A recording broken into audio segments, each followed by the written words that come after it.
Hola, hola, ¿cómo están? Hoy arrancamos otro libro de Cortázar. Acá en este ejemplar tengo Bestiario y Deshoras. Del libro Bestiario vamos a leer Casa Tomada. Nos gustaba la casa porque aparte de espaciosa y antigua, hoy que las casas antiguas sucumben a la más ventajosa liquidación de sus materiales, guardaba los recuerdos de nuestros bisabuelos, el abuelo paterno, nuestros padres y toda la infancia.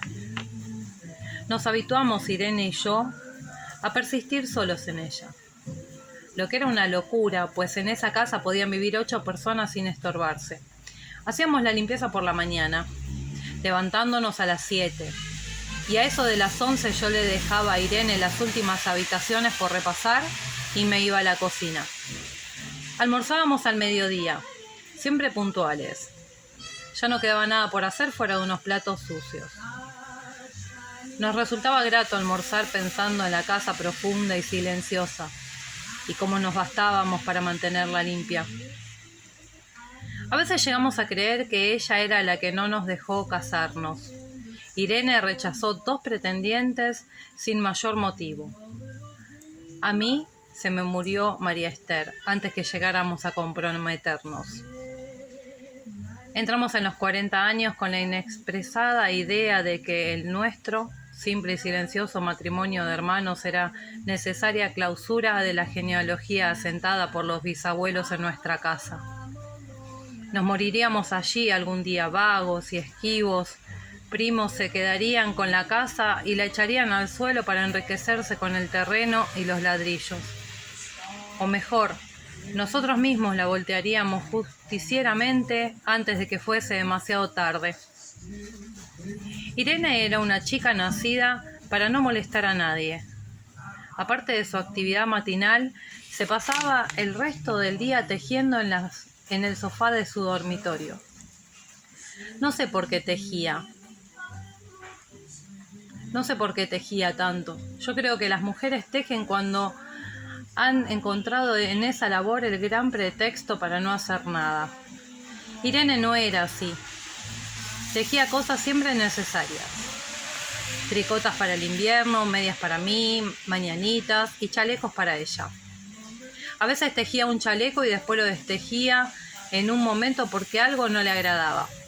Era gracioso ver en la canastilla el montón de lana encrespada resistiéndose a perder su forma de algunas horas. Los sábados iba yo al centro a comprarle lana. Irene tenía fe en mi gusto. Se complacía con los colores y nunca tuve que devolver madejas. Yo aprovechaba esas salidas para dar una vuelta por las librerías y preguntar vanamente si había novedades en literatura francesa. Desde 1939 no llegaba nada valioso a la Argentina. Pero es de la casa que me interesa hablar. De la casa y de Irene, porque yo no tengo importancia. Me pregunto qué hubiera hecho Irene sin el tejido. Uno puede releer un libro, pero cuando un pullover está terminado no se puede repetirlo sin escándalo. Un día encontré el cajón de abajo de la cómoda de alcanfor lleno de pañoletas blancas, verdes y lilas. Estaban con naftalina, apiladas como en una mercería. No tuve valor de preguntarle a Irene qué pensaba hacer con ellas. No necesitábamos ganarnos la vida, todos los meses llegaba la plata de los campos y el dinero aumentaba. Pero Irene solamente la entretenía el tejido. Mostraba una destreza maravillosa y a mí se me iban las horas viéndole las manos como erizos plateados, agujas yendo y viniendo y 1 o 2 canastillas en el suelo donde se agitaban constantemente los ovillos. Era hermoso. ¿Cómo no acordarme de la distribución de la casa? El comedor, una sala con gobelinos, la biblioteca y 3 dormitorios grandes que quedaban en la parte más retirada, la que mira hacia Rodríguez Peña. Solamente un pasillo con su maciza puerta de roble aislaba esa parte del ala delantera, donde había un baño, la cocina, nuestros dormitorios y el living central, al cual comunicaban los dormitorios y el pasillo. Se entraba a la casa por un zaguán con mayólica y la puerta cancel daba al living. De manera que uno entraba por el zaguán, abría la cancel y pasaba al living. Tenía a los lados las puertas de nuestros dormitorios y al frente el pasillo que conducía a la parte más retirada. Avanzando por el pasillo se franqueaba la puerta de roble y más allá empezaba el otro lado de la casa. O bien se podía girar a la izquierda justamente antes de la puerta y seguir por un pasillo más estrecho que la llevaba a la cocina y el baño. Cuando la puerta estaba abierta advertía a uno que la casa era muy grande. Si no, daba la impresión de un departamento de los que edifican ahora, apenas para moverse. Irene y yo vivíamos siempre en esa parte de la casa. Casi nunca íbamos más allá de la puerta de roble, salvo para hacer la limpieza, pues es increíble cómo se junta tierra en los muebles. Buenos Aires será una ciudad limpia, pero eso lo debe a sus habitantes, y no a otra cosa. Hay demasiada tierra en el aire.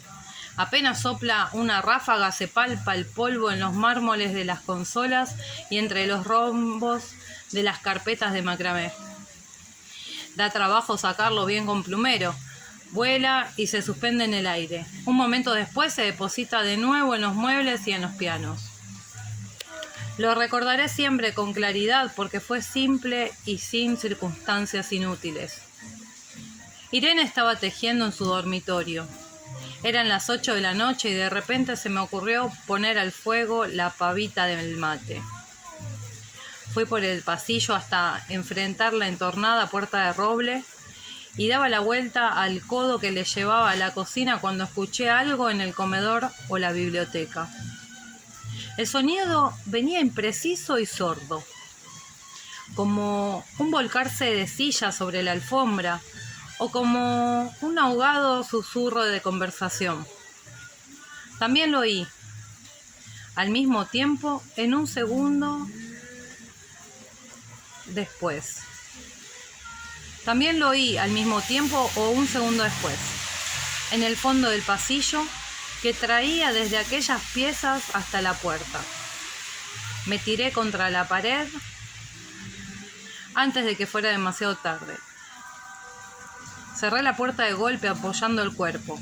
Felizmente, la llave estaba puesta de nuestro lado y además corrí el gran cerrojo para más seguridad. Fui a la cocina, calenté la pavita y cuando estuve de vuelta con la bandeja del mate le dije a Irene: tuve que cerrar la puerta del pasillo. Han tomado la parte del fondo. Dejó caer el tejido y me miró con sus graves ojos cansados. ¿Estás seguro? Asentí.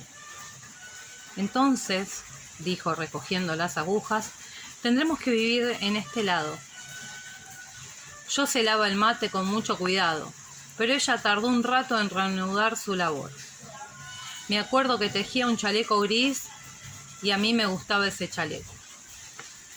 Los primeros días nos pareció penoso porque ambos habíamos dejado en la parte tomada muchas cosas que queríamos. Mis libros de literatura francesa, por ejemplo, estaban todos en la biblioteca. Irene extrañaba unas carpetas, un par de pantuflas que tanto la abrigan en invierno. Yo sentía mi pipa de enebro y creo que Irene pensó en una botella de esperidina de muchos años. Con frecuencia, pero esto solamente sucedió los primeros días, cerrábamos algún cajón de las cómodas y nos mirábamos con tristeza. No está aquí. Y era una cosa más de todo lo que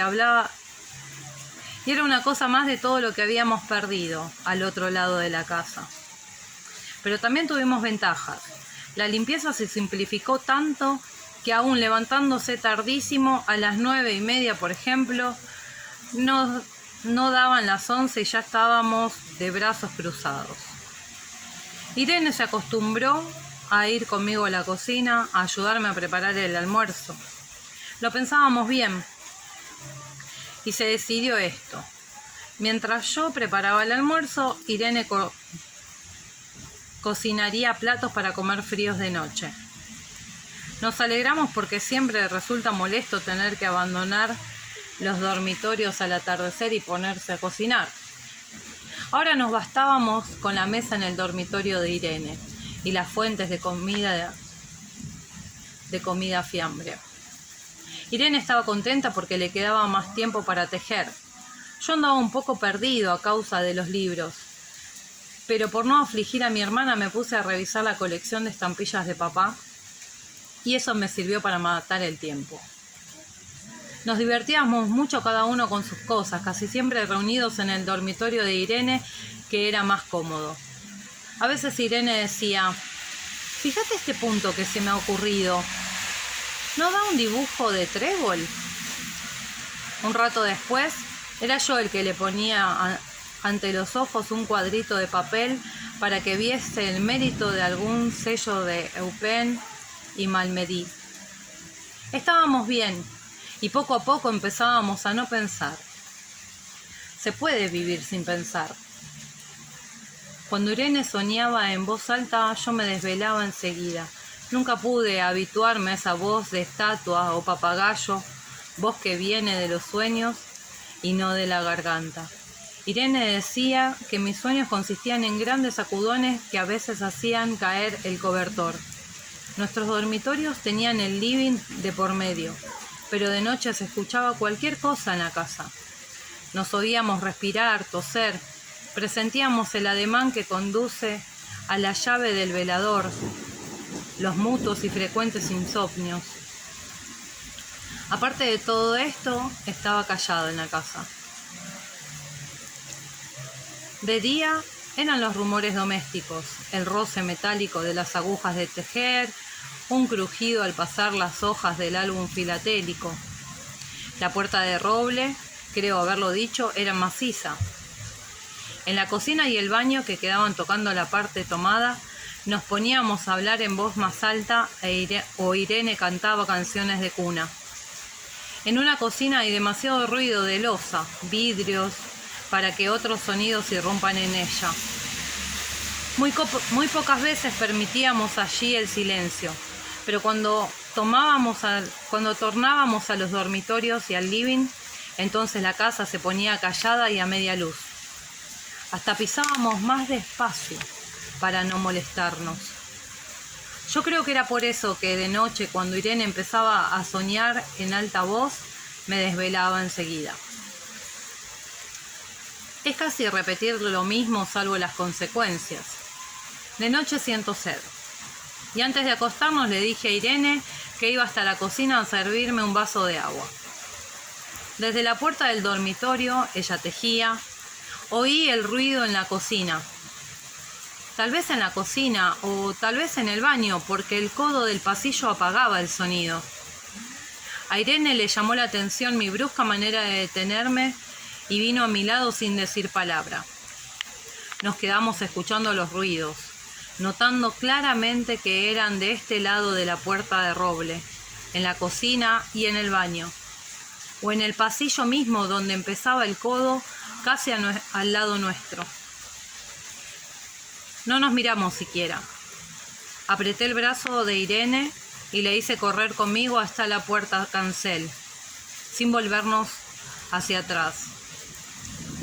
Los ruidos se oían más fuerte, pero siempre sordos, a espaldas nuestras.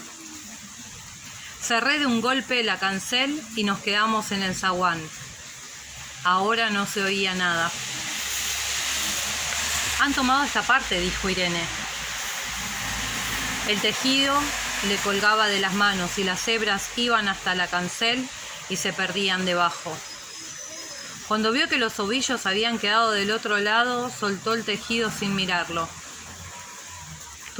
¿Tuviste tiempo de traer alguna cosa?, le pregunté inútilmente.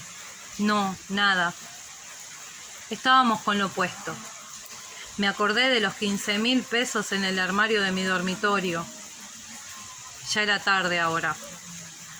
Como me quedaba el reloj pulsera, vi que eran las 11 de la noche. Rodeé con mi brazo la cintura de Irene. Yo creo que ella estaba llorando y salimos a la calle. Antes de alejarnos tuve lástima. Cerré bien la puerta de entrada y tiré la llave a la alcantarilla. No fuese que algún pobre diablo se le ocurriera robar y se metiera en la casa a esa hora y con la casa tomada. Espero que les guste. Mañana seguimos con más.